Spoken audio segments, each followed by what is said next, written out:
Assalamualaikum warahmatullahi wabarakatuh. Perkenalkan, saya Vina Arifin dengan NIM 210510388.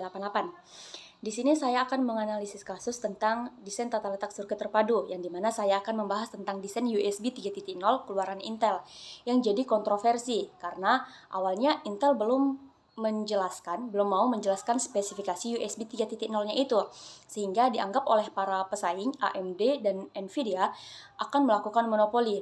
Dalam kasus ini, AMD dan Nvidia beserta SIS dan VIA sebagai salah satu brand dalam bidang chipset akan mengalami kesulitan dan keterpurukan pada suatu saat ketika banyak orang yang menggunakan motherboard Intel yang sudah support dengan USB 3.0 itu, yang dimana seri dari USB ini akan memberikan kepuasan lebih baik dari USB sebelumnya dalam menservis suatu periferal. Oleh karena itu, mereka via AMD, Nvidia, dan SIS akan merasa dimonopoli oleh Intel lantaran teknologi terbaru dari USB telah dipegang oleh Intel. Hal ini dapat dihapuskan jika saja Intel hendak memberikan spesifikasi khusus untuk mereka agar komponen-komponen yang mendukung USB 3.0 ini dapat bekerja pada chipset-chipset mereka. Dalam hal ini, pihak VIA, AMD, Nvidia, dan SIS keliru jika menuntut bahwa pihak Intel telah melakukan monopoli, karena pada sebenarnya tidak ada kesalahan dari pihak Intel.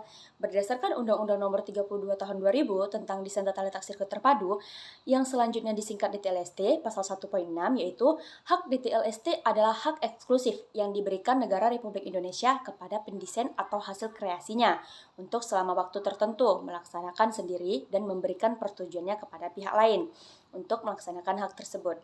Dalam hal ini, hak DTLST itu dimiliki oleh Intel atau USB 3.0-nya itu. Jadi pihak Intel ini memiliki hak eksklusif yang dapat melarang pihak lain yang tanpa persetujuannya itu membuat, memakai, menjual, mengimpor, mengekspor, atau bahkan mengedarkan barang yang di dalamnya itu terdapat seluruh atau sebagian desain yang telah diberi hak DTLST. Namun, dikecualikan untuk kepentingan penelitian dan pendidikan, sepanjang itu tidak merugikan kepentingan yang wajar dari pemegang DTLST. Jangka waktu pendaftaran desain USB 3.0 ini adalah sampai November 2010, sedangkan komplain terhadap pihak Intel terjadi tahun 2009.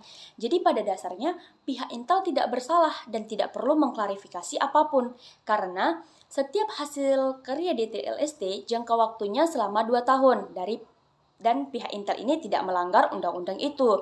Komplain yang diajukan oleh VIA, AMD, Nvidia, dan SIS itu adalah salah alamat bila mengajukan ke pihak Intel.